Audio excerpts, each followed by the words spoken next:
Bonjour à tous mes Mind People. Bonne et heureuse année à tout le monde. Je souhaiterais vous souhaiter une année de paix, une année de grâce, une année de faveur, et puis beaucoup de bonheur, et puis une année de challenge, une année de force, une année de plaisir aussi, une année de partage avec vos proches, avec toutes ces personnes-là qui vous entourent, et puis apprendre à donner parce qu'il y a plus de plaisir à donner qu'à recevoir. Alors, je fais cette vidéo pour toutes ces personnes qui ne me connaissent pas encore et qui n'ont pas encore compris le sens de mon combat. Jessica Dianzo, c'est cette jeune fille, depuis toute petite, qui a toujours eu à cœur de comprendre un peu la mentalité africaine. J'ai toujours su que les Africains étaient un peu spéciaux.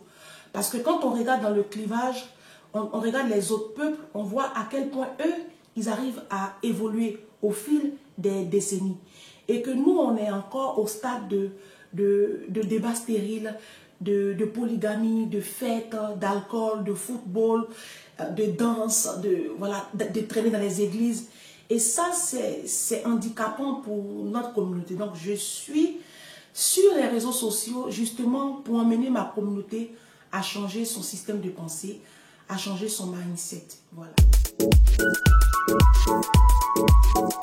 Alors, Mind People, c'est une de mes copines, Nadège Duo depuis le Canada, qui m'a inspiré, qui m'a donné ce nom. Elle a dit, tu pourrais appeler ta communauté Mind People, parce que moi, je parle de mindset. Mindset, c'est le changement du système de pensée. Donc, j'ai coupé Mind. Et puis, People, c'est pour toute la communauté. People, c'est voilà, les hommes. Donc, Mind, Woman pour la femme. Et puis, Mind, Men pour les hommes. Qu'est-ce que je recherche en réalité? Je recherche, ce que j'attends, c'est que les Africains apprennent à aimer. À aimer. Voilà. Je pense que c'est le manque d'amour qui fait que notre communauté va aussi mal. Parce que si tu aimes ton mari, tu vas avoir un bon partenaire de vie. Si le mari aime sa femme, il aura un bon partenaire de vie. Et si on aime nos enfants, on va construire une société équilibrée. Parce que la plupart des petits Africains sont blessés. Ils n'ont pas grandi dans les foyers où on les a aimés, où on les a pris en considération. Ce sont des enfants qui sont souvent brimés, où papa n'est souvent pas là, où maman n'est souvent pas là, elle est dans les associations. Maman qui a la charge justement de l'éducation des enfants, mais c'est elle qui est dans les fêtes, c'est elle qui est dans les boîtes de nuit, c'est elle qui est dans les églises, toute une journée à l'église, et les enfants sont laissés pour compte. Donc voilà, c'est un peu ce que je recherche, à réconcilier les familles en fait, à construire cette famille-là, parce que c'est ça le fondement, c'est ça la base de la réussite sociale d'un peuple. Je lance des challenges justement parce que nous avons beaucoup d'insuffisance dans cette communauté. J'ai lancé le challenge, je lis un livre tous les 2 mois parce que les Africains sont très incultes, sont très limités. À l'école, on ne nous apprend pas tout. À l'école, c'est juste les petites bases. Et il faut qu'on apprenne à se construire de nous-mêmes. Et ça passe par la lecture. Parce que la connaissance se trouve dans les livres. Aujourd'hui, on se plaint de nos pasteurs, on se plaint de nos imams, on se plaint des tares de la société, mais parce qu'on ne lit pas. Les pasteurs, ils lisent la Bible, donc ils arrivent à nous manipuler avec ce qu'ils lisent. Si en face d'eux, ils ont un peuple éduqué, qui lit et qui comprend les textes bibliques, il y a des choses que vous ne ferez pas. Parce que je n'arrive pas à comprendre comment tu es dans une famille de pauvres, tes parents sont pauvres, tes frères sont pauvres, et tu donnes une offrande de 2000 € à un pasteur. Comment les comptes de tes enfants sont vides et tu donnes la dîme à un pasteur, le 10e de tes revenus. Mais tu es incapable de mettre ce 10e-là sur le compte épargne de tes enfants. Et ça, c'est le manque d'amour et le manque d'éducation qui crée ça. Donc, j'ai lancé ce challenge-là pour que les Africains apprennent à s'ouvrir au monde. La lecture, c'est l'ouverture sur le monde. Moi, j'ai tendance à dire, tu regardes chez le voisin, ce qui a marché, tu copies. Les Blancs sont où ils sont aujourd'hui parce que les Blancs lisent. Les Blancs s'éduquent beaucoup. Voilà. Et donc, il faut apprendre à tricher. Et les Africains, on ne sait pas apprendre. Nous, on apprend tout ce qui est négatif. Ce qui nous construit, on les repousse parce qu'on aime beaucoup la distraction. On n'aime pas la production intellectuelle. On n'aime pas réfléchir. On ne veut pas aller à l'école. On ne veut pas se faire former. On est dans l'éphémère. Voilà. Et donc, ça, c'est mon combat sur les réseaux sociaux. Ramener cette population-là à l'essentiel. Et l'essentiel, c'est nos enfants. L'essentiel, c'est notre développement personnel. L'essentiel, c'est notre construction. L'essentiel, c'est de guérir aussi de toutes ces blessures que nous avons. L'absence d'un père, le rejet d'une famille, tout ça. Et ça passe par la lecture, ça passe par la formation, ça passe par le développement personnel. Et c'est ça la vie. La vie, c'est pas traîner chez les marabouts, traîner dans les églises, dans les associations. C'est pas ça qui va te construire. Ce qui va te construire, c'est quand tu auras pris conscience que tu as des insuffisances et que tu dois te lever et puis réagir. Personne ne fera quoi que ce soit pour toi. Il n'y a que toi seul qui puisse te lever et puis rebâtir ta vie. Alors, je parle beaucoup de Jésus dans mes vidéos parce que je crois en Dieu. Moi, je crois qu'il y a un être suprême qui a créé l'univers et qui coordonne tout ça. Maintenant, je vais dire aux chrétiens, ne vous laissez pas distraire par nos pasteurs, par nos hommes de Dieu. Ce sont des humains. Hein? Et Jésus, il avait prédit ça, qu'à la fin des temps, vous verrez, tous, ils auront perdu la foi. Lui-même, Jésus, il a dit, quand je reviendrai sur la terre, est-ce que je trouverai encore de la foi? Donc, ne vous laissez pas distraire. Il y a Jésus et puis il y a nos églises boutiques. Il y a nos superstars pasteurs. Il y a nos pasteurs qui sont devenus des Michael Jackson. Les femmes de nos pasteurs qui sont devenus des superstars Beyoncé. Ne regardez pas ça. Vous lisez vos Bibles et puis regardez à Christ. Mais travaillez, parce qu'il n'y a que le travail qui va vous construire. C'est pas quand tu vas passer une journée à l'église que tu vas être riche. C'est pas que quand tu vas donner la dîme que tu vas t'enrichir. La dîme n'enrichira personne. La dîme ne va pas t'enrichir. Les offrandes ne vont pas t'enrichir. C'est le travail qui enrichit. Les Chinois l'ont compris, les Indiens l'ont compris, les Pakistanais, les Sri Lankais, les Occidentaux comprennent que c'est le travail qui construit et c'est le travail qui enrichit. Et puis, il faut qu'on apprenne à épargner. Il faut qu'on apprenne à sortir de la distraction, des gros mariages, des grosses fêtes, des réceptions à un point fini. Et qu'on apprenne à épargner pour nos enfants, pour nos générations futures. Il faut qu'on apprenne aussi à faire du business. Parce que le salaire, c'est petit. C'est juste pour payer les factures. Il faut plusieurs sources de revenus pour qu'on puisse aussi, nous aussi, mettre nos enfants dans des meilleures écoles, dans des écoles UP, dans des écoles qui sont répertoriées, meilleures écoles du monde. Parce que c'est ça qui va faire la puissance de la communauté africaine. Et c'est ça mon combat. Il faut que les femmes africaines, vous arrêtiez vos histoires de BBL, de chirurgie esthétique par là, c'est des futilités. Ça, tu vas vieillir pauvre, hein, ma chérie. Si tu continues à penser que la vie, c'est ça. C'est sur l'apparence, c'est les sapes, c'est les grosses marques. Tu vas finir pauvre. Pauvre et pauvre. Et puis, généralement, vous vivez comme ça. Et puis après, quand vous tombez malade, ça fait pitié. Parce que les gens sont obligés de maintenant de se cotiser pour vous soutenir dans vos soins de santé. Et demain, quand vous n'êtes pas là, vos enfants sont vraiment très malheureux. Et ça, il faut qu'on corrige ça. Il faut que la communauté africaine corrige ça. Il faut qu'on apprenne à aimer nos enfants au point de sécuriser leur vie quand on n'est pas là. J'ai décidé de faire un seul enfant. Vous connaissez mon combat sur les réseaux. Je ne suis pas mariée. Moi, j'ai des amis qui ont 3 enfants parce qu'ils étaient en couple et parce qu'ils ont une situation. Donc, quand tu es en couple et que tu as un homme dans ta vie, tu peux te permettre d'avoir 2, 3 enfants et voire même 4. Quand vous avez une bonne situation. Mais quand tu es seul, bah, tu t'arrêtes à un enfant parce que voilà, tu es seul. Tu ne peux pas te permettre de faire un enfant ici, un enfant là-bas, un enfant là-bas. Tu as des enfants de pères différents et c'est vraiment pas intéressant. Et puis il y a aussi le volet, il y a aussi l'argent parce que l'enfant ça nécessite beaucoup de moyens. Et puis il y a le temps. Moi comme ça, j'ai décidé d'être auto-entrepreneur. Je n'ai pas le temps d'avoir 2 ou 3 enfants. Ça c'est mon choix de vie. Maintenant, si tu vis en couple avec un papa, parce qu'il faut que ça soit clair. Il y a des hommes, il y a des femmes, la plupart des femmes africaines, vous êtes en couple, mais moi je vous ai prouvé par A plus B que vous étiez seul en fait. Parce que vous douchez les enfants seuls, vous faites les enfants seuls. C'est-à-dire que même pour aller accoucher, vous allez accoucher seul. Alors je n'arrive pas à comprendre que tu vives avec un homme qui ne se soucie même pas de tes enfants. Parce que toutes les factures, ça passe sur vos comptes, ici à la diaspora, c'est connu. Et à cet homme-là, tu donnes 3, 4 enfants, c'est de la bêtise. Et vous n'arrivez pas à vous en occuper parce que s'occuper d'un enfant, ça demande beaucoup de moyens. Donc, je me suis arrêtée à un enfant pour des raisons de moyens, pour des raisons de temps, pour des raisons aussi de contexte matrimonial aussi. Et puis, pour plusieurs autres raisons que j'ai déjà cité dans plusieurs vidéos. On fait les enfants, c'est quand on a les moyens de s'en occuper. C'est quand on a les capacités intellectuelles de les bâtir, quand on a l'énergie pour s'en occuper. Parce qu'avoir 2, 3 enfants, ça demande beaucoup d'énergie. Et puis, une maman, l'éducation de la maman, des enfants repose beaucoup sur la maman. Donc, toi, une maman, il faut regarder tes capacités. Tu ne peux pas tomber comme ça enceinte à tout bout de champ, alors qu'en face de toi, tu vis avec un homme qui n'a pas les revenus qui suivent. Ou que toi-même, tu n'es pas encore bâti. Voilà. Et les enfants, ça retarde aussi. Parce qu'avec beaucoup d'enfants, tu ne peux pas avoir une formation. Tu ne peux pas faire des choses. Il y a beaucoup de choses qui rentrent en ligne de compte. Donc, il faut réfléchir avant de faire ses enfants. Il faut regarder aussi ses moyens. Et puis, pour les mettre en route. Les enfants, c'est pas du business. C'est pas... Voilà. C'est l'éducation qui doit être revue à ce niveau-là. Alors, pour 2025, qu'est-ce que j'attends des femmes? J'attends que les femmes africaines, vous preniez conscience que l'humanité repose en majeure partie sur la femme. C'est nous qui portons la vie.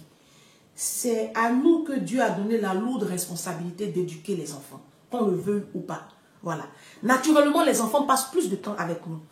Donc, ce que j'attends des femmes, c'est que j'attends que vous guérissiez de toutes vos blessures, que vous appreniez à guérir de vos blessures, que vous appreniez à vous battre dans la vie et à gagner de l'argent de façon honnête. Que vous appreniez à vous donner aussi une certaine forme d'éducation. Il faut sortir des sentiers battus, il faut apprendre des autres, il faut s'ouvrir au monde. Et puis, il faut rester concentré sur sa vie. J'attends des femmes en 2025 que vous retourniez à l'école quand il s'agit de retourner en formation. Que vous appreniez un métier quand vous voulez apprendre un métier. Voilà, il faut qu'on sorte de l'éphémère, il faut qu'on apprenne un métier et il faut qu'on reprenne le contrôle de nos vies. Voilà. Ce que j'attends aussi des femmes, c'est que chaque femme en 2025 s'assure que son enfant est bien. Voilà. Parce que nos enfants sont en souffrance et on n'est pas souvent concentré, on est souvent dans les fêtes, on est souvent dans les associations, on est souvent en Afrique, entre 2 avions, on est très éparpillés. Et on est tout sauf dans la vie de nos enfants. Donc, ce que j'attends des femmes en 2025, c'est que tu te construises, mais en même temps que tu construises ton enfant. Ce que j'attends aussi des femmes en 2025, c'est que vous appreniez à respecter vos maris. À respecter vos maris parce que j'ai tendance à le dire que les hommes africains ne sont pas sérieux. Mais il y a des hommes qui sont vraiment sérieux. Et je vous dis une chose, un homme, ça reste un homme. Je vous l'ai dit dans plusieurs vidéos. Si tu n'es pas prête à accepter que l'homme est ton chef, ça ne sert à rien de t'engager dans une relation. Parce que c'est Dieu qui a créé la nature comme ça. C'est Dieu qui a créé son monde. Il y a des... Quand on dit que l'homme est le chef, il ne faut pas... Ne sautez pas au plafond. Dans toute civilisation, dans toute administration, il y a un chef. Quand on était à l'école, en classe, on désigne toujours un chef. Et le chef de classe, ce n'est pas forcément le meilleur. Quand tu arrives au service gynéco, il y a un chef. Tu arrives au service réanimation, il y a un chef. Dans tous les services, on désigne quelqu'un pour diriger le groupe. Quand tu arrives sur un bateau, il y a un capitaine. Quand tu arrives dans l'avion, il y a le pilote. C'est comme ça, c'est la loi de la nature. Et donc, Dieu qui a institué le mariage, il a décidé que dans la vie de couple, l'homme soit le chef. Donc, si toi, dans ton éducation et dans ta mentalité, tu ne veux pas que ton homme soit ton chef, il ne faut pas te marier, ma chérie, il faut rester célibataire. Moi, je travaillais chez les Blancs pendant 13 ans. Je n'ai jamais vu une de mes patronnes lever le ton sur son mari ou quand son mari parle, elle parle. Et ça, il faut que vous compreniez ça. Ça ne veut pas dire que tu n'existes pas et que tu n'es pas une femme. Ça ne veut pas dire que tu n'es rien. Ça veut dire tout simplement que l'homme est ton chef. Et le chef, il faut apprendre à souvent se taire quand il est en train de parler. Et puis vous discutez. Parce que c'est ça aussi le problème dans les foyers africains. La femme est tellement blessée, elle a tellement de blessures, elle a tellement de choses en elle que vous ne guérissez pas d'une précédente union, vous tombez dans une autre union et c'est l'autre, c'est ton mari actuel qui porte la lourde charge de toutes ces frustrations que tu as endurées depuis ta tendre enfance. Et ça, c'est un problème et il faut chercher à vous faire soigner, mesdames. L'homme étant ton chef, tu ne peux pas lui parler n'importe comment, devant les enfants, devant vos amis, devant vos en public. Non, une femme, c'est ça aussi. La femme, c'est la maturité. La femme, c'est apprendre à respecter l'homme avec lequel elle vit. Et j'attends en 2025 des hommes. J'attends que les hommes apprennent à aimer aujourd'hui les femmes. Voilà. Apprenez à aimer vos femmes. C'est le commandement que Dieu a donné aux hommes. Marie, aimez vos femmes. Aimez vos femmes parce que vous êtes nés d'une mère. Vous avez une mère, vous avez des filles, vous avez des sœurs. Apprenez à aimer vos femmes. La femme ne sait pas additionner. La femme ne sait pas soustraire. La femme, elle multiplie. Donc, tout ce que tu lui donnes, elle te le rend en le multipliant. Si tu aimes ta femme, tu seras un homme heureux, un homme béni. Et quand on dit que vous êtes les chefs, c'est pas pour vous, pour que vous montez sur vos chevaux. Le chef, c'est une autre tâche que Dieu vous a donnée. Le chef, il est protecteur, il est pourvoyeur. Le chef, il protège son épouse. Le chef, lui, sa fonction, c'est de s'assurer que son épouse, elle est bien. Les enfants sont bien. Donc, quand tu vois que ton épouse n'est pas bien, tu peux pas être bien. Le chef, c'est celui qui rentre du boulot quand il a fini son boulot. Il rentre tout de suite parce que sa femme l'attend à la maison. Les enfants l'attendent à la maison. Le chef, c'est celui qui est soucieux des factures, du loyer, de l'éducation académique des enfants, de combien on met sur le compte des enfants pour leurs études supérieures. Le chef, c'est ça. Le chef, c'est pas celui qui rentre tous les soirs et puis qui va commander une bouteille de vin ou même qui est dans les maquis, les after-work. Le chef, c'est pas celui qui a des maîtresses dehors. Donc, en 2025, j'attends des hommes de notre communauté africaine. J'attends que vous soyez des hommes responsables, des papas poules, des papas aimants. Et ça, c'est comme ça qu'on va construire une société vraiment leader, comme les Chinois aujourd'hui, comme les Indiens, comme les Russes, comme les Américains. Et ça passe par ce changement-là de mentalité. Il faut qu'on ait des débats un peu plus sérieux. On est en 2025 et ce n'est pas le moment de parler de polygamie. Ce n'est pas le moment de parler de sujets qui ne construisent pas. On a nos enfants qui ont besoin de nous. Il faut qu'on reste concentré sur nos enfants. Voilà. Et il faut qu'on apprenne aussi à gérer nos finances parce que les Africains ne savent pas gérer l'argent. On gagne beaucoup d'argent, mais on dépense tout de suite l'argent parce qu'on n'a aucune éducation financière.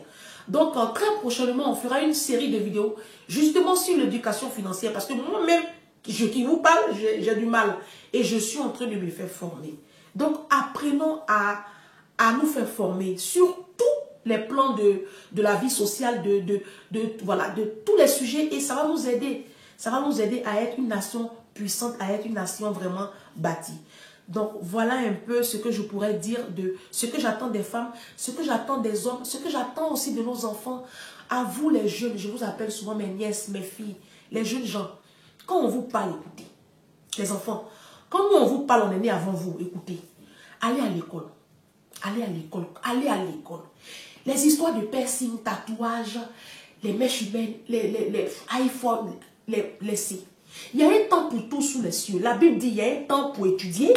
Et puis il y a un temps pour porter les habits et puis faire la mode. L'école, ça ne va pas être la mode. L'école, ça ne va pas être chercher garçons, courir derrière les petites filles. Non, restez concentrés. Restez concentrés, nos enfants. Voilà. Mon petit garçon, il faut rester concentré. Et quand on vous parle, écoutez. Écoutez vos parents, écoutez vos mamans, écoutez vos papas. Vous n'êtes pas obligé de vivre dans le désordre. D'accord? Je parle souvent sur mes pages du sexe. Les enfants, essayez de retarder au maximum le sexe. Essayez de mettre le sexe de côté. Et puis, restez concentré. Parce que toi, la jeune fille, tu es à l'école, tu as des rapports sexuels, tu tombes enceinte, tu fais comment? C'est tes études que tu arrêtes comme ça. Parce que tu prends une grossesse. Le monsieur qui t'a enceinté ou le jeune homme, lui, il va continuer ses études. Parce que ce n'est pas lui qui porte la grossesse. C'est pour cela que la Bible dit fuyez l'impudicité. C'est pas parce que tu vas à l'enfer. Hein. C'est que ça va te détruire toi. Maintenant, toi le jeune homme, qui est tout le temps tu n'as que 18 ans. Tu as 17 ans, 18 ans. Tu ne peux pas faire une semaine sans rapport sexuel. Mais en quel moment tu vas étudier?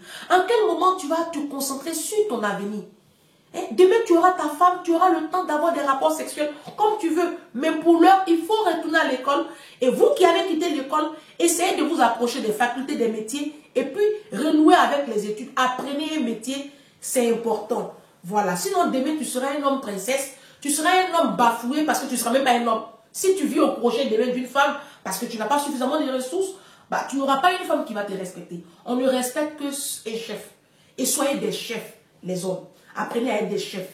Donc, c'est un peu cela. Je vous souhaite une excellente année 2025. Une année de paix, une année de bonheur, une année de faveur. Travaillons, les amis. Essayons de travailler.